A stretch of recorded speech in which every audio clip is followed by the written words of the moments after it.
ನಮಗೆ 62 ಕೋಟಿ ಆಗುತ್ತೆ, ಕೊಟ್ಬಿಡ್ಲಿ ಕಾಂಪನ್ಸೇಷನ್ ಕಾನೂನು ಪ್ರಕಾರ. 62 ಕೋಟಿ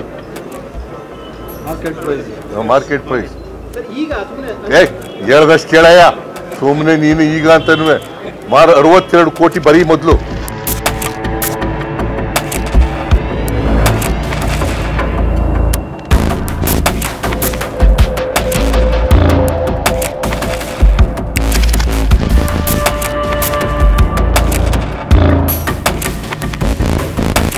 ಕೇಂದ್ರ ಸರ್ಕಾರ ಇದನ್ನ ಒಂದು ಅಸ್ತ್ರವಾಗಿ ಉಪಯೋಗಿಸ್ಕೊಳ್ತಾ ಇದ್ದಾರೆ ಅಂತೇಳಿ ಮೊದಲಿನಿಂದನೂ ಕೂಡ ನಾವು ಹೇಳ್ಕೊಂಡೇ ಬರ್ತಾ ಇದ್ದೀವಿ.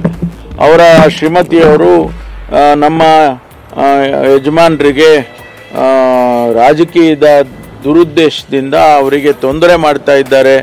ಹಾಗಾಗಿ ನನಗೆ ಈ ಸೈಟ್ಗಳನ್ನ ಇಟ್ಕೊಂಡು ಏನು ನನಗೆ ಆಗಬೇಕು ಅಂತ ಹೇಳಿ ಅವರು ವಾಪಸ್ ಕೊಡ್ತಕ್ಕಂಥ ತೀರ್ಮಾನ ಮಾಡಿದ್ದಾರೆ. ಕಳಂಕರಹಿತ ರಾಜಕಾರಣಿಗಳು ಮುಖ್ಯಮಂತ್ರಿಗಳಾಗಿರ್ತಕ್ಕಂಥ ಸಿದ್ದರಾಮಯ್ಯನವರು ಅಕ್ರಮ ಆಗಿದೆ ಅಂತೇಳಿ ಒಪ್ಕೊಳ್ತಕ್ಕಂಥ ಒಂದು ದಿನ ಬಂದೇ ಬರ್ತದೆ. ಈ 14 ನಿವೇಶನಗಳನ್ನು ವಾಪಸ್ಸು ಮೂಡಾಗೆ ಸರೆಂಡರ್ ಮಾಡ್ತಕ್ಕಂಥ ದಿನ ಬಂದೇ ಬರ್ತದೆ ಅನ್ನೋ ಮಾತನ್ನು ನಾನು ರಾಜ್ಯದ ಅಧ್ಯಕ್ಷನಾಗಿ ಹೇಳಿದ್ದೆ. ಇವತ್ತು ಪಾರ್ವತಿ ಸಿದ್ದರಾಮಯ್ಯನವರ ಧರ್ಮಪತ್ನಿಯವರು ಅವರಾಗೆ ಪತ್ರವನ್ನು ಬರೆದಿದ್ದಾರೋ ಮೂಡಾಗೆ ವಾಪಸ್ ಸೈಟ್ ಕೊಡ್ತೇನೆ ಅಂತೇಳಿ ಬಲವಂತವಾಗಿ ಬರೆದಿದ್ದಾರೋ ನಮಗೆ ಗೊತ್ತಿಲ್ಲ. ಈಗ ಯಾರೋ ಒಬ್ಬ ನಿಮ್ಮ ಮನೆಯಲ್ಲಿ ಏನೋ ಒಡವೆನೋ ಏನಾದರೂ ಕತ್ಕೊಂಡು ಹೋಗಿರ್ತಾನೆ, ಕಳ್ಳ ಸಿಗಾಕೊಳ್ತಾನೆ, ಅವಲ್ಲಿ ನಾನು ಕತ್ಕೊಂಡು ಹೋಗಿದ್ದು ವಾಪಸ್ ಕೊಟ್ಬಿಡ್ತೀನಿ ಅಂತಂದರೆ ಪ್ರಕರಣ ನಿಲ್ಲುತ್ತಾ? ಹಂಗಾಗಿದೆ ಪರಿಸ್ಥಿತಿ ಇವತ್ತು. ನೀನು ಕಳ್ಳ, ನಾನು ಕಳ್ಳ ಅಲ್ಲ, ವಿರೋಧಿಗಳ ಕೆಲಸವೇ ನಿಮ್ಮನ್ನು ಕಳ್ಳ ಮಾಡೋದು ಅಂದಮೇಲೆ ನಾನು ಕಳ್ಳ ಅಲ್ಲ ಅಂತ ಬರಿತಾ ಬಂದು ಕೊನೆಗೆ ನೀವು ಕಳ್ಳ ಎಂದು ನನ್ನನ್ನು ಕರೆಯುವುದಕ್ಕೆ ಕಾರಣವಾದ ವಸ್ತುವನ್ನು ವಾಪಸ್ಸು ಕೊಡುತ್ತಿದ್ದೇನೆ, ನಾನು ಕಳ್ಳ ಅಲ್ಲ ಅಂದರೆ ಹೇಗಿದು? ಸಿದ್ದರಾಮಯ್ಯನವರೇ, ನಿಮ್ಮ ಸುತ್ತಮುತ್ತ ಒಂದು ಬೇಲಿ ಕಟ್ಕೊಂಡಿದ್ರಲ್ಲ, ಆ ಬೇಲಿಯಲ್ಲಿ ಪಾಪಸ್ ಕಳ್ಳಿಗಳಿದ್ದಾವೆ, ಅದನ್ನು ಸ್ವಲ್ಪ ಗಮನಿಸಿ ಕಿತ್ತಾಕಿ. ಒಂದಿಷ್ಟು ಸಣ್ಣ ಪುಟ್ಟ ಮುಲಾಮಿನಲ್ಲಿ ವಾಸಿಯಾಗುವಂಥ ಗಾಯಕ್ಕೆ ಕೆರ್ಕೊಂಡು ಗ್ಯಾಂಗ್ರೀನ್ ಮಾಡಿ ಹಾಕೊಂಡಿದ್ರ. ನಿಮ್ಮನ್ನು ಕಚ್ಚಕ್ಕೆ ಅಂತ ಕಾಯ್ತಾ ಇರ್ತಾರಲ್ಲ, ಅವರು ನಿಮ್ಮನ್ನು ಕಚ್ಚಿ ಮಾಂಸವನ್ನು ಕಿತ್ತು ತಿನ್ನೋ ಅಷ್ಟು ಅವಕಾಶವನ್ನು ಕೊಟ್ಟಿದ್ದೀರಾ. CM ಸಿದ್ದರಾಮಯ್ಯನವರು ರಾಜೀನಾಮೆ ಕೊಡೋದಂತೂ ಗ್ಯಾರಂಟಿ ಸ್ನೇಹಿತರೆ. ರಾಜೀನಾಮೆ ಕೊಡ್ತಿದ್ದಾಗೆ ಸಿದ್ದರಾಮಯ್ಯನವರ ಒಂದು ಯುಗ ಇತ್ತಲ್ಲ, ಅದು ಮುಗಿದೋಗುತ್ತೆ.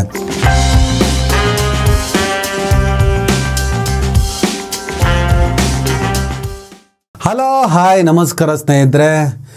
ಮೂಡ ಹಗರಣಕ್ಕೆ ಸಂಬಂಧಪಟ್ಟ ಹಾಗೆ ಹಗರಣ ಅಂತ ಹೇಳುತ್ತಾರೆ ಅಂತಾನೆ ಸುಮಾರು 4-5 ವಿಡಿಯೋಗಳನ್ನು ನಾನು ಮಾಡಿಬಿಟ್ಟಿದ್ದೀನಿ. ಬೇರೆ ಬೇರೆ ವಿಡಿಯೋಗಳು ಮಾಡಬೇಕಾದ್ರೆ ಕೆಳಗಡೆ ಬಂದು ಕಮೆಂಟ್ ಆಗ್ತಾ ಇರ್ತಾರೆ ಕೆಲವು ಭಕ್ತ ಮಹೇಶರು. ನಿನಗೆ ತಾಕತ್ತಿದ್ದರೆ ಮೂಡದ ಬಗ್ಗೆ ಮಾತಾಡು, ಆಲ್ರೆಡಿ 4-5 ವಿಡಿಯೋ ಮಾಡಿದ್ದೀನಿ, ಹೋಗಿ ನೋಡ್ರಪ್ಪ ಅಂತ ಅವ್ರಿಗೇನು ಕಮೆಂಟ್ ಆಗ್ತಾ ಕೂರಕ್ಕಾಗ್ತದಾ? ರಿಪ್ಲೈ ಕೊಡೋಕ್ಕಾಗ್ತದಾ? ನೋಡಬೇಕು, ಹುಡುಕ್ಬೇಕು, ಮಾತಾಡಿದಾನೆ ಇಲ್ಲ ಅಂತ. ಸುಮ್ಮನೆ ಮೂಗಿನ ನೇರಕ್ಕೆ ಮಾತಾಡ್ತಾರೆ. ಸುಮ್ಮನೆ ಒಂದು ಗಂಭೀರವಾದ ವಿಚಾರ ಮಾತಾಡ್ಬೇಕಂತಿದ್ದೀನಿ, ಅಲ್ಲೇ ಸುಮ್ಮನೆ ಇವ್ರನ್ನ ಒಂಚೂರು ಹೇಳ್ಕೊಂಬಂದೆ. ಮೂಡ ಹಗರಣಕ್ಕೆ ಸಂಬಂಧಪಟ್ಟ ಹಾಗೆ ನಾನು 4-5 ವಿಡಿಯೋ ಮಾತಾಡಿದ್ದೀನಿ. ಸುಮಾರು 1 ತಿಂಗಳ ಹಿಂದೆನೇ ಈ ಕೇಸಿನಲ್ಲಿ ಬೇಕಾಗಿರೋದು ಒಂದೇ ಒಂದು FIR. ಅದಕ್ಕೆ ಸಿದ್ದರಾಮಯ್ಯನವರು ಹೆದರ್ತಾ ಇರೋದು. ನೋ ಪ್ರಾಸಿಕ್ಯೂಷನ್, ತನಿಖೆಗೆ ಆದೇಶವನ್ನು ನೀಡಬಾರದು ಅನ್ನುವಂಥ ಹೋರಾಟವನ್ನು CM ಸಿದ್ದರಾಮಯ್ಯವರು ಯಾಕೆ ಮಾಡ್ತಾರೆ ಅಂದರೆ, ಆ ಒಂದು FIR ನಾನು ತಪ್ಪು ಮಾಡಿದ್ದೀನೋ, ನಾನು ತಪ್ಪು ಮಾಡಿಲ್ವೋ, ನೋ ಅದು ಇಂಪಾರ್ಟೆಂಟೇ ಅಲ್ಲ. ಇಲ್ಲಿ ಇಂಪಾರ್ಟೆಂಟ್ ಒಂದೇ ಒಂದು FIR. ಅದು ಆಯಿತು ಅಂದರೆ ಯಾವ ರೀತಿಯಲ್ಲಿ ಸಂಕಟಗಳು ಎದುರಾಗ್ತವೆ ಅನ್ನೋದರ ಕ್ಲಾರಿಟಿ ಸಿದ್ದರಾಮಯ್ಯನವರಿಗೆ ಇತ್ತು. ಹಾಗಾಗಿನೇ ಹೈಕೋರ್ಟ್ಗೂ ಹೋಗಿ ಹೊಡೆದಾಟ ಹೋರಾಟವನ್ನು ಮಾಡ್ತಾ ಬರ್ತಾರೆ. ಸಂಪುಟದ ಇತರ ಸಚಿವರನ್ನು ವಿಶ್ವಾಸಕ್ಕೆ ತೆಗೆದುಕೊಳ್ಳುವಂತಹ ಬಹಳ ದೊಡ್ಡ ಪ್ರಯತ್ನವನ್ನು ಪಡ್ತಾರೆ. ಯಾವತ್ತೂ ಅಂಜದ, ಹೆದರದ, ಕುಗ್ಗದ ಸಿದ್ದರಾಮಯ್ಯನವರು ಮಾಧ್ಯಮಗಳ ಮುಂದೆ ನಾನು ಜಗ್ಗಲ್ಲ, ನಾನು ಬೆದರಲ್ಲ, ಹೆದರಲ್ಲ ಹೇಳಬೇಕಲ್ಲ. ಅಲ್ಲಿವರೆಗೆ ನನ್ನನ್ನ ಯಾರು ಕೂಡ ಏನು ಮಾಡಕ್ಕಾಗಲ್ಲ. ನನಗೆ ಬಹಳ ಜನ ಬಂದು ಹೇಳ್ತಾ ಇರ್ತಾರೆ, ಸಾರ್ ಹೆದರ್ಕಬೇಡಿ, ಸಾರ್ ವಿರೋಧ ಪಕ್ಷದವ್ರು ರಾಜೀನಾಮೆ ಕೊಡಿ ಅಂತಾರೆ, ಕೊಡಬೇಡಿ ಅಂತ. ನಾನು ಯಾವತ್ತೂ ಬಗ್ಗವನು ಅಲ್ಲ, ಯಾವತ್ತೂ ಜಗ್ಗವನು ಅಲ್ಲ. ಇಲ್ಲಪ್ಪ ನಂಗೆ ಸಿಕ್ಕಾಪಟ್ಟೆ ಭಯ ಆಗ್ತಾ ಇದೆ, ನಂಗೆ ಭಯ ಆಗ್ತಿದೆ, ನಾನು ಏನು ಮಾಡಿಬಿಡ್ತಾರೋ ಹಾಗೆ ಹೇಳೋಕ್ಕಾಗ್ತದ? ಸಹಜವಾಗಿಯೇ ಆ ಥರನೇ ಮಾತಾಡಬೇಕಾಗುತ್ತೆ. ಯಾರೇ ಆಗಲಿ ನಾನು ತಪ್ಪು ಮಾಡಿಲ್ಲ, ನಾನು ಹೆದರಲ್ಲ, ಅಂಜಲ್ಲ ಅಂತಲೇ ಮಾತಾಡ್ತಾ ಬರಬೇಕು. ಹಾಗಂತ ಸಿದ್ದರಾಮಯ್ಯನವರು ಅಕ್ಯೂಸ್ಡ್, ಅವರು ಆರೋಪಿ, ಅಪರಾಧಿ ಅಲ್ಲ ಅನ್ನುವುದನ್ನು ಹೇಳ್ತಾನೆ. ಅವರು ತಪ್ಪು ಮಾಡಿದ್ದಾರೆ ಅಂತಲೂ ನಾವು ಸರ್ಟಿಫಿಕೇಟ್ ಕೊಡೋದಕ್ಕಾಗಲ್ಲ. ತಪ್ಪೇ ಆಗಿಲ್ಲ ನೋಡಿ, ತಪ್ಪೇ ಮಾಡಿಲ್ಲ ಬೇರೆ, ತಪ್ಪೇ ಆಗಿಲ್ಲ ಬೇರೆ. ತಪ್ಪೇ ಆಗಿಲ್ವಾ? ಮೂಡಾದಲ್ಲಿ ಇವರು ಪಡೆದುಕೊಂಡಂಥ ಬದಲಿ ನಿವೇಶನದ ವಹಿವಾಟಿನಲ್ಲಿ ತಪ್ಪುಗಳು ಆಗಿಲ್ಲವಾ ಅಂತ ಬಂದರೆ, ಇದೇ DK ಶಿವಕುಮಾರ್ ಅವರು ಮೂಡಾ ಹಗರಣಕ್ಕೆ ಸಂಬಂಧಪಟ್ಟ ಹಾಗೆ ಜನಪ್ರತಿನಿಧಿಗಳ ವಿಶೇಷ ನ್ಯಾಯಾಲಯ CM ಸಿದ್ದರಾಮಯ್ಯನವರ ಮೇಲೆ ತನಿಖೆಗೆ ಆದೇಶ ಕೊಟ್ಟ ಮೇಲೆ FIR ಆಗ್ತಾ ಇದ್ದ ಹಾಗೆ DK ಶಿವಕುಮಾರ್ ಏನು ಸ್ಟೇಟ್ಮೆಂಟ್ ಕೊಟ್ಟರು? ಅಧಿಕಾರಿಗಳು ತಪ್ಪು ಮಾಡಿರ್ಬೋದು, ಮಾಡಿಲ್ಲ ಅಂತ ಹೇಳಕ್ಕಾಗಲ್ಲ. ಒಂದು ಲೈನ್ ಸಾಕಲ್ವಾ? ತನಿಖೆ ಏನು ಕೋರ್ಟ್ ಆದೇಶ ಕೊಟ್ಟಿದೆ, ತನಿಖೆ ಆಗ್ತದೆ. ನಮಗೆ ಭರವಸೆ ಇದೆ. ಚೀಫ್ ಮಿನಿಸ್ಟರ್ ಯಾವ ತರದ ಇನ್ವಾಲ್ವ್ಮೆಂಟು ಇಲ್ಲ. ಏನಾದ್ರು ಆಫೀಸರ್ಸ್ ತಪ್ಪು ಮಾಡಿದ್ರೆ ಆಫೀಸರ್ಸ್ ತಪ್ಪು ಮಾಡಿರ್ಬೋದು ಅಷ್ಟೇ, ನನಗೆ ಗೊತ್ತಿಲ್ಲ. ಬಟ್ ಮುಖ್ಯಮಂತ್ರಿಗಳದ್ದು ಯಾವ ಪಾತ್ರನೂ ಇಲ್ಲ. ಈ ವಿಚಾರದಲ್ಲಿ ಯಾವ ಹಗರಣದಲ್ಲಿ ಯಾವ ಅಕ್ರಮ ವಹಿವಾಟು ನಡೆದಿದೆ ಅಂತ ಸಿದ್ದರಾಮಯ್ಯನವರ ಮೇಲೆ ಗೂಬೆಯನ್ನು ಕೂರಿಸುತ್ತಾರೆ ಅಂತ ನಾವು ಮಾತನಾಡ್ತಾ ಇದ್ವೋ, ಆ ಪ್ರಕರಣಕ್ಕೆ ಸಂಬಂಧಪಟ್ಟ ಹಾಗೆ DK ಶಿವಕುಮಾರ್ ಅವರೇ ಅಧಿಕಾರಿಗಳು ತಪ್ಪು ಮಾಡಿರಬಹುದು ಅನ್ನುವ ಮೂಲಕ ಅಲ್ಲಿ ಏನೋ ಆಗಿದೆ ಅನ್ನೋದನ್ನು ಸ್ಪಷ್ಟಪಡಿಸ್ತಾರೆ. ಸ್ನೇಹಿತರೆ ಟಾರ್ಗೆಟ್ ಅನ್ನೋ ವಿಚಾರಕ್ಕೆ ಬರೋಣ. ಈಗ ಅರವಿಂದ್ ಕೇಜ್ರಿವಾಲ್ನ ಟಾರ್ಗೆಟ್ ಮಾಡಿದ್ರು, ಸೋರೆನ್ನ ಟಾರ್ಗೆಟ್ ಮಾಡಿದ್ರು. ಕೇಜ್ರಿವಾಲ್ನ ಯಾಕೆ ಟಾರ್ಗೆಟ್ ಮಾಡಿದ್ರು? ಅಬಕಾರಿ ನೀತಿ ಹಗರಣಕ್ಕೆ ಸಂಬಂಧಪಟ್ಟ ಹಾಗೆ. ಓಕೆ, ಶಿಬು ಸೋರೆನ್ನ ಕೂಡ ಅದೇ ಥರದ ಒಂದು ಹಗರಣಕ್ಕೆ ಸಂಬಂಧಪಟ್ಟ ಹಾಗೆ ಅವ್ರನ್ನ ಟಾರ್ಗೆಟ್ ಮಾಡ್ತಾರೆ. ಸಿದ್ದರಾಮಯ್ಯನವ್ರನ್ನ ಯಾಕೆ ಟಾರ್ಗೆಟ್ ಮಾಡಿದ್ದಾರೆ? ಸಿದ್ದರಾಮಯ್ಯ ಅಹಿಂದ ನಾಯಕ, ಸಮಾಜವಾದಿ ನಾಯಕ, ಕರ್ನಾಟಕದ ಜನಪ್ರಿಯ ನಾಯಕ, ಟಗರು, ಇನ್ನೇನು ಬೇಕಾದ್ರೆ ಕರೀರಿ ನೀವು. ಆ ಕಾರಣಕ್ಕೆ ಮೋದಿಯನ್ನು ದಕ್ಷಿಣ ಭಾರತದಲ್ಲಿ ದಿಟ್ಟವಾಗಿ ಎದುರಿಸುವ ನಾಯಕತ್ವ ಸಿದ್ದರಾಮಯ್ಯ. ಈ ಪ್ರಶ್ನೆಗೆ ನನ್ನ ಉತ್ತರ ಎಸ್, ಎಕ್ಸಾಕ್ಟ್ಲಿ. ಮೋದಿ ಮೋದಿ ಮೋದಿ ನಮ್ಮನ್ನು ಮಾತಾಡಕ್ಕೆ ಬಿಡ್ತಿರ್ಲಿಲ್ಲ. ಮೋದಿ ಮೋದಿ ಆ ಕಾರಣಕ್ಕೆ ಸಿದ್ದರಾಮಯ್ಯವರನ್ನು ಟಾರ್ಗೆಟ್ ಮಾಡಿ ಮುಗಿಸುತ್ತಿದ್ದಾರೆ. ನೋಡಿ, ತಮ್ಮನ್ನು ಎದುರಿಸುವಂಥ ಪ್ರಬಲವಾದಂಥ ಯಾವುದೇ ಅಭ್ಯರ್ಥಿ ಇರಲಿ ಅವರನ್ನು ವಿರೋಧಿಗಳು ಟಾರ್ಗೆಟ್ ಆಗಿಯೇ ನೋಡ್ತಾರೆ. ಏನಾದರೂ ಮಾಡಿ ಇವರನ್ನು ಸಿಕ್ಕಾಕ್ಸ್ಬೇಕು, ಹೇಗಾದರೂ ಮಾಡಿ ಇವರನ್ನು ಬಲಿ ಹಾಕಬೇಕು, ಹಾಗೆ ಅವರು ಟಾರ್ಗೆಟ್ ಮಾಡಿ ಯೋಚನೆ ಮಾಡ್ತಾನೆ ಇರ್ತಾರೆ. ಅವರಿಗೆ ಅಸ್ತ್ರವನ್ನು ಕೊಡೋದು ಯಾರು?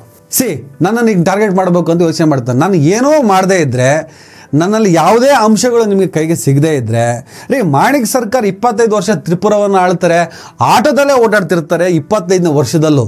ಶಾಂತವೇರಿ ಗೋಪಾಲ್ ಗೌಡರ ಅನೇಕ ಕಥೆಗಳನ್ನು, ಅವರ ಸಮಾಜವಾದಿ ನಡೆನುಡಿಗಳನ್ನು ಕೇಳ್ಕೊಂಡು ಬಂದವರು ನಾವು, ಓದ್ಕೊಂಡು ಬಂದವರು ನಾವು. ಹಾಗಂತ ಸಿದ್ದರಾಮಯ್ಯನವರ ಮೇಲೆ ಗುರುತರವಾದಂಥ ಅಪರಾಧ ಅಥವಾ ಅಪವಾದ ಏನು ಬರ್ತಾ ಇದೆ, ಆ ಅಪವಾದದ ಮೇಲೆ ಕೂತ್ಕೊಂಡು ಸಿದ್ದರಾಮಯ್ಯನವರ ಮೇಲೆ ಕಲ್ಲೆಸೋದಕ್ಕೆ ಸಾಧ್ಯನೇ ಇಲ್ಲ.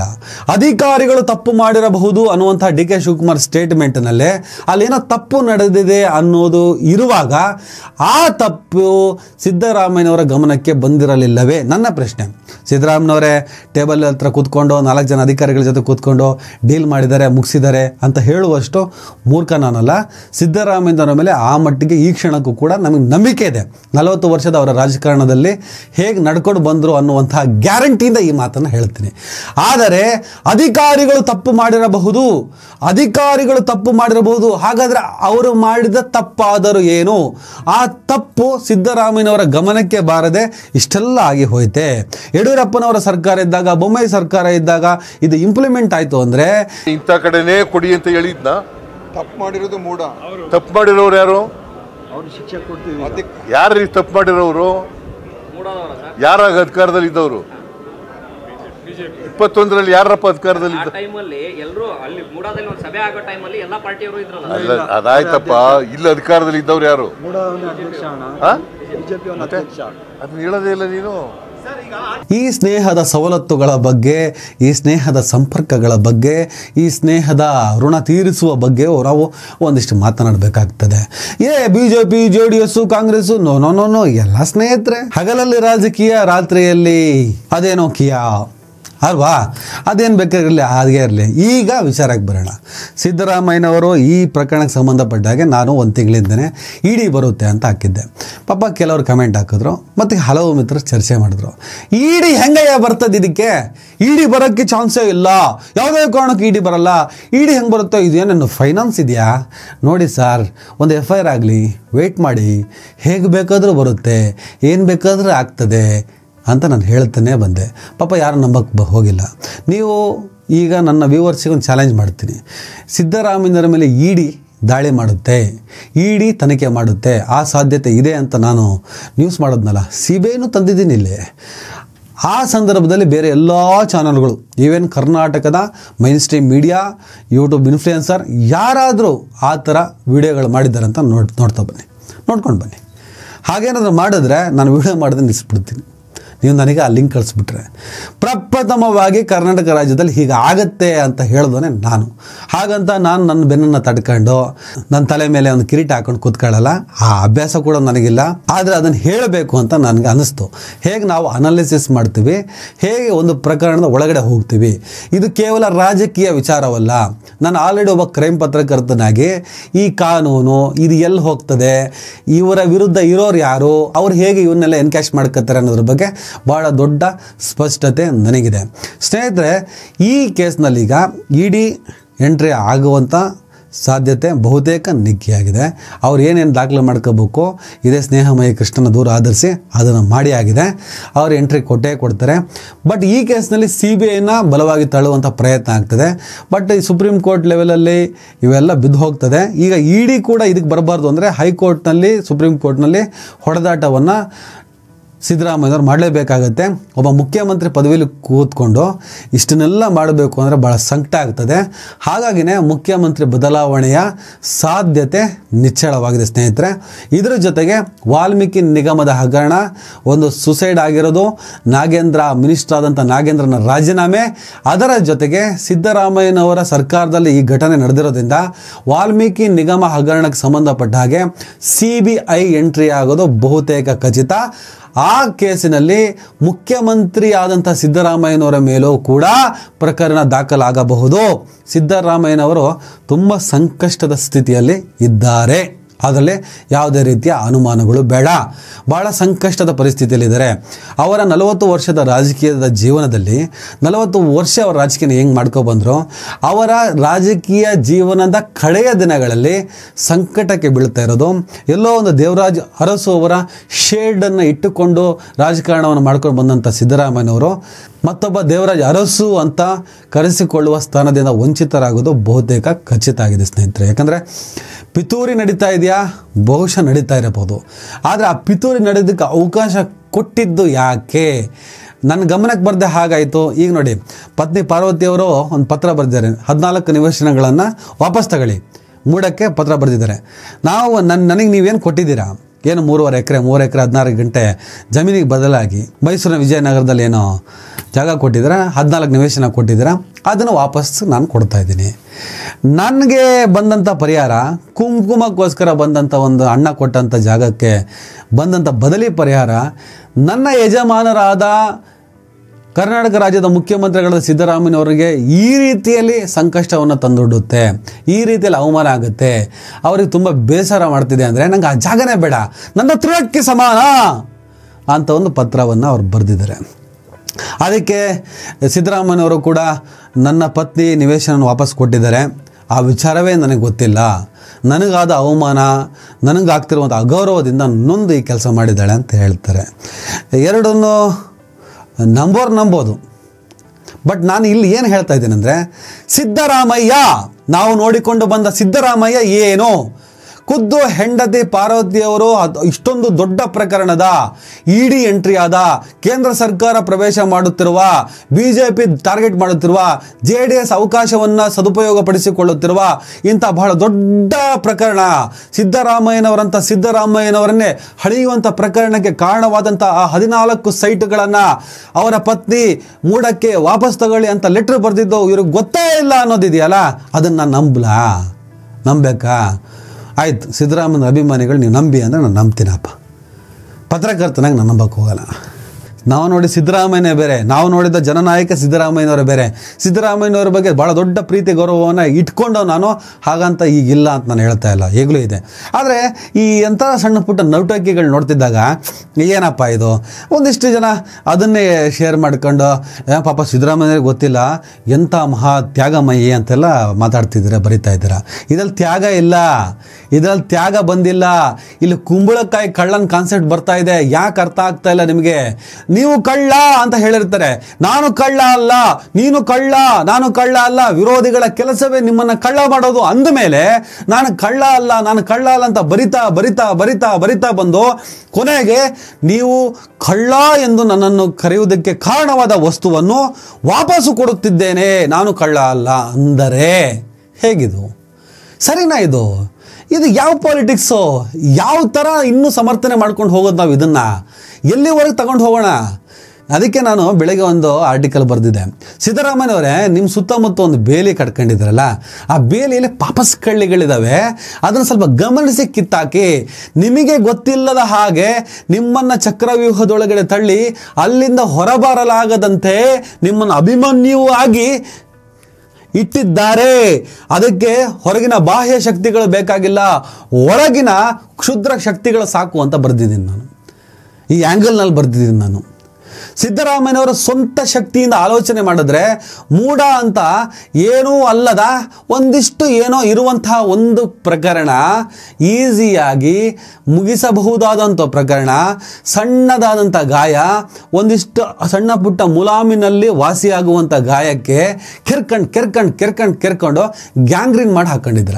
ಗ್ಯಾಂಗ್ರೀನ್, ಈ ಗ್ಯಾಂಗ್ರೀನ್ ಆಗಿದೆ ಅಲ್ರಿ. FIR ಆಗೋಕ್ಕಿಂತ ಮುಂಚೆ ನಿವೇಶನ ವಾಪಸ್ ಕೊಟ್ಟಿದ್ರೆ ಈ ಥರ ಆಗಿದೆ ಅಂತ ಹೌದಾ ಅಂದ ತಕ್ಷಣ ಯಾವ್ದು ಯಾರು ನಾನು ಮಾಡಿದ್ದ ಗಮನಕ್ಕೆ ಬಂದ ತಕ್ಷಣ ಅದು ವಾಪಸ್ ಕೊಡ್ತೀನಿ ತಗೊಳಪ್ಪ, ಅದು ಬೇಡ, ಅದು ಬೇಕಾದರೆ ನಮ್ಮ ಜಾಗ ಏನಿತ್ತು ನಾನು ಹೆಣ್ತಿದ್ದೋ ಅದಕ್ಕೆ ಸಂಬಂಧಪಟ್ಟ ಏನು ಮಾಡ್ಕೋಬೇಕು ನಾನು ಮಾಡ್ಕೋತೀನಿ, ಇಂಥದಕ್ಕೆಲ್ಲ ನಾನು ಆರೋಪ ಮಾಡೋದಾದರೆ ನನ್ನ ರಾಜಕೀಯ ಜೀವನ ಏನಾಗಬೇಕಂತೇಳಿ ಡೇ ಒನ್ನಲ್ಲಿ ಅದನ್ನು ರಿಜೆಕ್ಟ್ ಮಾಡಿದ್ರೆ ಸಿದ್ದರಾಮಯ್ಯನವರು. ಅದು ಸಿದ್ದರಾಮಯ್ಯನವರು ಆಗ್ತಾಯಿದ್ರು. ಅದಕ್ಕೋಸ್ಕರ ಫೈಟ್ ಮಾಡ್ಕೊಂಡು ಬಂದು ಹೈಕೋರ್ಟ್ಗೆ ಹೋಗಿ ಅಲ್ಲೂ ಹಿನ್ನಡೆಯಾಗಿ FIR ಬಿದ್ದ ಮೇಲೆ ಇಡೀ ಬರ್ತಾ ಇದೆ ಅಂದ ತಕ್ಷಣ ನಂಗೆ ಬೇಡ ಅಂದರೆ ಏನಾಗಿದೆ ಸಿದ್ದರಾಮಯ್ಯನವರೇ? ನಿಮ್ಮನ್ನು ನಾವು ಆದರ್ಶದ ರಾಜಕಾರಣಿ ಅಂತ ಅಂದ್ಕೊಂಡವರು, ಕರ್ನಾಟಕ ರಾಜ್ಯದ ಆದರ್ಶ ರಾಜಕಾರಣಿ ಅಂತ ಅಂದ್ಕೊಂಡವರು. ನೋಡಿ, ಅಂಧಾಭಿಮಾನದಿಂದ ಮಾತಾಡೋಕ್ಕೆ ನಾನು ಬಂದಿಲ್ಲ ಇಲ್ಲಿ, ಪತ್ರಕರ್ತನಾಗಿ ವಿಮರ್ಶೆ ಮಾಡ್ತಾ ಇದ್ದೀನಿ. ವೆರಿ ಈಸಿಯಾಗಿ ಕಾಣಿಸ್ತಾ ಇದೆ, ನೀಟಾಗಿ ಕಾಣಿಸ್ತಾ ಇದೆ. ನೀವು ಫೇಸ್ಬುಕ್ಕಿನಲ್ಲಿ ಮೂಢ ಹಗರಣಕ್ಕೆ ಸಂಬಂಧಪಟ್ಟಾಗೆ ನಿಮ್ಮ ಮೇಲೆ ವಿರೋಧಗಳು ವ್ಯಕ್ತವಾದಾಗ ನೀವು ಬರ್ಕೊಬಂದಿದ್ದೆ ನೋಡಿ, ಗಂಟೆಗೊಂದು ಸಮರ್ಥನೆ, ಗಂಟೆಗೊಂದು. ಚಿಕ್ಕ ಮಕ್ಕಳು ಬರೀತಾ ಇದ್ರು, ಹಾಗೆ ಬರಿತಾ ಬಂದ್ರಿ. ಅಷ್ಟು ಸಮರ್ಥನೆ ಮಾಡ್ಕೊಳ್ಳೋ ಅಗತ್ಯ ಇರಲಿಲ್ಲ. ನಿಮಗೆ ನಿಮ್ಮದೇ ಆದಂಥ ಡಿಗ್ನಿಟಿ ಇತ್ತು, ಅದನ್ನು ಸಿದ್ದರಾಮಯ್ಯನವರು ಉಳಿಸ್ಕೊಂಡಿಲ್ಲ. ಈಗ ಸೈಟ್ ವಾಪಸ್ ಕೊಡುವ ಮೂಲಕ ಮತ್ತೆ ವಿರೋಧಿಗಳಿಗೆ ಬಹಳ ದೊಡ್ಡ ಆಹಾರ ಆಗಿದ್ದೀರ. ನಿಮ್ಮನ್ನು ಕಚ್ಚಕ್ಕೆ ಅಂತ ಕಾಯ್ತಾ ಇರ್ತಾರಲ್ಲ, ಅವರು ನಿಮ್ಮನ್ನು ಕಚ್ಚಿ ಮಾಂಸವನ್ನು ಕಿತ್ತು ತಿನ್ನೋ ಅಷ್ಟು ಅವಕಾಶವನ್ನು ಕೊಟ್ಟಿದ್ದೀರ. ಕೊಡಬಾರ್ದಿತ್ತು. ನೀವು ಮೊದಲಿಂದ ಏನು ಸಮರ್ಥನೆ ಮಾಡ್ಕೊಂಡು ಬಂದಿದ್ರಿ? ನೋಡಪ್ಪ, ನನ್ನ ಹೆಂಡತಿಯ 3 ಎಕರೆ 16 ಗುಂಟೆ ಜಾಗ ಬದಲಿ ನಿವೇಶನ ಕೊಟ್ಟಿದ್ದಾರೆ. ಅದು ಯಾವುದೇ ಕಾರಣಕ್ಕೆ ಅಕ್ರಮ ನಡೆದಿಲ್ಲ. ಇದರಲ್ಲಿ ಯಾವುದೇ ಕಾರಣಕ್ಕೂ ಭ್ರಷ್ಟಾಚಾರ ಆಗೋದಕ್ಕೆ ಸಾಧ್ಯನೇ ಇಲ್ಲ. ನಾನು ಸಿದ್ದರಾಮಯ್ಯ, ನನ್ನ ರಾಜಕೀಯ ಜೀವನದಲ್ಲಿ ಈ ಥರದ್ದೆಲ್ಲ ನಡೆಯೋದಕ್ಕೆ ಸಾಧ್ಯನೇ ಇಲ್ಲ ಅಂತ ಏನು ಹೇಳ್ಕೊಂಡು ಬಂದ್ರಿ. ಈ ಕ್ಷಣಕ್ಕೂ ಕೂಡ ED ಬರಲಿ, ನಾಳೆ ಕೆರೆಯಿಂದ AD ಎದ್ದು ಬರಲಿ, ಯಾವುದೋ AD ಬಂದು ಅದು ಕಚ್ಚಲಿ, ಐ ಡೋಂಟ್ ಕೇರ್. ನಮಗೆ ಸಿಗಬೇಕಾದ ಜಾಗ ಸಿಕ್ಕಿದೆ, ಅದಕ್ಕೆ ನಾವು ಸ್ಟಿಕ್ ಆನ್ ಆಗಿದ್ದೇವೆ. ಅದು ನಂಬುದೇ ಜಾಗ, ನಮಗೆ ಸಿಗಬೇಕಾದ ಜಾಗ, ಅಲ್ಲಿ ಅಕ್ರಮ ನಡೆದಿಲ್ಲ ಅಂತ ನೀವು ಇನ್ನೂ ಗಟ್ಟಿಯಾಗಿ ನಿಲ್ಲಬೇಕಾಗಿತ್ತು. ವಾಪಸ್ಸು ಕೊಡುವುದರ ಮೂಲಕ ಕುಂಬಳಕಾಯಿ ಕಳ್ಳ ಅಂದರೆ ಹೆಗಲು ಮುಟ್ಟು ನೋಡ್ಕೊಂಡ ಅಂಥೇಳಿ ವಿರೋಧಿಗಳು ಮಾತನಾಡೋದಕ್ಕೆ ಅವಕಾಶ ಕೊಟ್ಟಿದ್ರು ಸಿದ್ದರಾಮಯ್ಯನವರೇ. ನಮಗೆ 62 ಕೋಟಿ ಆಗುತ್ತೆ, ಕೊಟ್ಬಿಡ್ಲಿ ಕಾಂಪನ್ಸೇಷನ್ ಕಾನೂನು ಪ್ರಕಾರ. 62 ಕೋಟಿ ಮಾರ್ಕೆಟ್ ಪ್ರೈಸ್. ಹೇಳ್ದಷ್ಟು ಕೇಳಯ್ಯ, ಸುಮ್ಮನೆ ನೀನು ಈಗ ಅಂತನೂ 62 ಕೋಟಿ ಬರೀ ಮೊದಲು. ಕಳಂಕರಹಿತ ರಾಜಕಾರಣಿಗಳು ಮುಖ್ಯಮಂತ್ರಿಗಳಾಗಿರ್ತಕ್ಕಂಥ ಸಿದ್ದರಾಮಯ್ಯನವರು ಅಕ್ರಮ ಆಗಿದೆ ಅಂತೇಳಿ ಒಪ್ಕೊಳ್ತಕ್ಕಂಥ ಒಂದು ದಿನ ಬಂದೇ ಬರ್ತದೆ. ಈ 14 ನಿವೇಶನಗಳನ್ನು ವಾಪಸ್ಸು ಮೂಡಾಗೆ ಸರೆಂಡರ್ ಮಾಡ್ತಕ್ಕಂಥ ದಿನ ಬಂದೇ ಬರ್ತದೆ ಅನ್ನೋ ಮಾತನ್ನು ನಾನು ರಾಜ್ಯದ ಅಧ್ಯಕ್ಷನಾಗಿ ಹೇಳಿದ್ದೆ. ಇವತ್ತು ಪಾರ್ವತಿ ಸಿದ್ದರಾಮಯ್ಯನವರ ಧರ್ಮಪತ್ನಿಯವರು ಅವರಾಗೆ ಪತ್ರವನ್ನು ಬರೆದಿದ್ದಾರೋ ಮೂಡಾಗೆ ವಾಪಸ್ ಸೈಟ್ ಕೊಡ್ತೇನೆ ಅಂತೇಳಿ ಬಲವಂತವಾಗಿ ಬರೆದಿದ್ದಾರೋ ನಮಗೆ ಗೊತ್ತಿಲ್ಲ. ಈಗ ಯಾರೋ ಒಬ್ಬ ನಿಮ್ಮ ಮನೆಯಲ್ಲಿ ಏನೋ ಒಡವೆನೋ ಏನಾದರೂ ಕತ್ಕೊಂಡು ಹೋಗಿರ್ತಾನೆ, ಕಳ್ಳ ಸಿಗಾಕೊಳ್ತಾನೆ, ಅವಲ್ಲಿ ನಾನು ಕತ್ಕೊಂಡು ಹೋಗಿದ್ದು ವಾಪಸ್ ಕೊಟ್ಬಿಡ್ತೀನಿ ಅಂತಂದರೆ ಪ್ರಕರಣ ನಿಲ್ಲುತ್ತಾ? ಹಂಗಾಗಿದೆ ಪರಿಸ್ಥಿತಿ ಇವತ್ತು. ಒಟ್ಟಿನಲ್ಲಿ CM ಸಿದ್ದರಾಮಯ್ಯನವರು ರಾಜೀನಾಮೆ ಕೊಡೋದಂತೂ ಗ್ಯಾರಂಟಿ ಸ್ನೇಹಿತರೆ. ಯಾಕಂದರೆ ಇಂಡಿಯಾ ಒಕ್ಕೂಟ ಅಥವಾ ಹೈಕಮಾಂಡ್ಗೆ ಇಡೀ ದೇಶದಲ್ಲಿ ಕಾಂಗ್ರೆಸ್ ಅಥವಾ ಇಡೀ ದೇಶದಲ್ಲಿ ಇಂಡಿಯಾ ಒಕ್ಕೂಟವನ್ನು ನಡೆಸಬೇಕಾಗಿದೆ. ಸಿದ್ದರಾಮಯ್ಯನವರು ಚಾರಿತ್ರ್ಯ ಚೆನ್ನಾಗಿದೆ, ಹಿನ್ನೆಲೆ ಚೆನ್ನಾಗಿದೆ, ಅವರನ್ನು ಸಿಲುಕಿಸೋ ಪ್ರಯತ್ನ ಆಗ್ತಿದೆಯೋ ಅಥವಾ ಸಿಲುಕುವಂಥ ಸಂದರ್ಭವನ್ನು ಇವರೇ ಸೃಷ್ಟಿ ಮಾಡ್ಕೊಂಡ್ರೆ ಅದೇನು ಬೇಕಾದ್ರೆ ಆಗಲಿ, ED ಹೋಗಿದೆ, ಇನ್ನು ವಾಲ್ಮೀಕಿ ಹಗರಣ ಎದ್ಬಿಟ್ರೆ ಅದು ಇನ್ನೊಂದು ಕತೆ ಆಗುತ್ತೆ. ಈ ಥರ ಆದರೆ ಇಡೀ ದೇಶದಲ್ಲಿ ಇಂಡಿಯಾ ಒಕ್ಕೂಟ ಅಥವಾ ಕಾಂಗ್ರೆಸ್ ಹೈಕಮಾಂಡ್ ಮುಜುಗರ ಅನುಭವಿಸ್ಬೇಕಾಗತ್ತೆ. ಸಿದ್ದರಾಮಯ್ಯನವರೇ ನಿಮ್ಮನ್ನು ಇಳಿದು ಹೋಗಿ ಅಂತ ಹೇಳಲ್ಲ, ಬಟ್ ಅರ್ಥ ಮಾಡ್ಕೊಳ್ಳಿ ಪ್ಲೀಸ್, ಅಂಡರ್ಸ್ಟ್ಯಾಂಡ್, ನಮ್ಮನ್ನು ಅರ್ಥ ಮಾಡ್ಕೊಳ್ಳಿ ಅಂತ ಏನಾದರೂ ಕನ್ವಿನ್ಸ್ ಆದರೆ ಅವರು CM ಪದವಿಗೆ ರಾಜೀನಾಮೆ ಕೊಡಲೇಬೇಕಾಗುತ್ತೆ. ಮತ್ತು ಫೈಟ್ ಮಾಡ್ಬೋದು, ನಾಳೆ ಸಾಬೀತಾಗುತ್ತೋ ಸಾಬೀತಾಗಲ್ವೋ. ಒಂದು ಸಲ ರಾಜೀನಾಮೆ ಕೊಟ್ಟ ಮೇಲೆ ಇನ್ಯಾರೋ ಆಗ್ತಾರೆ, ಅವರು ಕೇಸನ್ನು ಮುಗಿಸ್ಕೊಂಡು ಕ್ಲೀನ್ ಚೀಟ್ ಪಡ್ಕೊಂಡು ವಾಪಸ್ ಬಂದು ಮತ್ತೆ ಮುಖ್ಯಮಂತ್ರಿ ಆಗ್ತಾರೆ, ಅದು ಸುಳ್ಳಾಗ್ತದೆ. ರಾಜೀನಾಮೆ ಕೊಡ್ತಿದ್ದಾಗೆ ಸಿದ್ದರಾಮಯ್ಯನವರ ಒಂದು ಯುಗ ಇತ್ತಲ್ಲ ಅದು ಮುಗ್ದು ಹೋಗುತ್ತೆ. ಪರಮೇಶ್ವರ್ CM ಆಗ್ಬೋದು, ಅದಾದಮೇಲೆ ಸ್ವಲ್ಪ ಟೈಮಿಗೆ DK ಶಿವಕುಮಾರ್ ನಾನು CM ಆಗಬೇಕಂತ ಎದ್ದು ಬರ್ಬೋದು. ಇಷ್ಟು ನೀಟಾಗಿ ಈ ಪಾಲಿಟಿಕ್ಸ್ ನಡೀತಾ ಹೋಗುತ್ತೆ. ಬಟ್ ನಮಗಂತವ್ರಿಗಂತೂ ಬೇಸರ, Siddaramaiah as A chief minister best chief minister of Karnataka, ನಾವು ಕಂಡಂತೆ best chief minister of Karnataka, ಒಬ್ಬ ಸಮಾನತಾವಾದಿ, ಸಮಾಜವಾದಿ, ಅಹಿಂದ ನಾಯಕ, ಎಲ್ಲದೂ ಹೌದು. ಆದರೆ ಮೂಡಕ್ಕೆ ಸಂಬಂಧಪಟ್ಟ ಹಾಗೆ ಅಕ್ರಮ ಆಗಿದೆ, ಅಧಿಕಾರಿಗಳು ಮಾಡಿದ್ದಾರೆ ಅಂತ DK ಶಿವಕುಮಾರ್ ಹೇಳಿದ ನಂತರ ಅದು ಗಮನಕ್ಕೆ ಬಾರದಷ್ಟು ಸಿದ್ದರಾಮಯ್ಯ ದಡ್ಡರೇನೋ ಅಲ್ಲ. ಆದರೆ ಅದನ್ನು ಸಮರ್ಥನೆ ಉದ್ದಕ್ಕೂ ಮಾಡ್ಕೊಂಡು ಬಂದು ಕಡೆಗೆ ಆ ಸೈಟನ್ನು ವಾಪಸ್ಸು ಕೊಡುವ ಮೂಲಕ ಇನ್ನಷ್ಟು ಮೂರ್ಖತನದ ಕೆಲಸವನ್ನು ಮಾಡಿದ್ದಾರೆ. ಅವ್ರಿಗೆ ಗೈಡ್ ಮಾಡ್ತಾರಲ್ಲ ಸುತ್ತಮುತ್ತ, ಅವರೇ ಸಿದ್ದರಾಮಯ್ಯನ ರಾಜಕೀಯವಾಗಿ ಮುಗಿಸಿರೋದು. ವಿರೋಧಿಗಳು ಆಮೇಲೆ. ನಮಸ್ಕಾರ.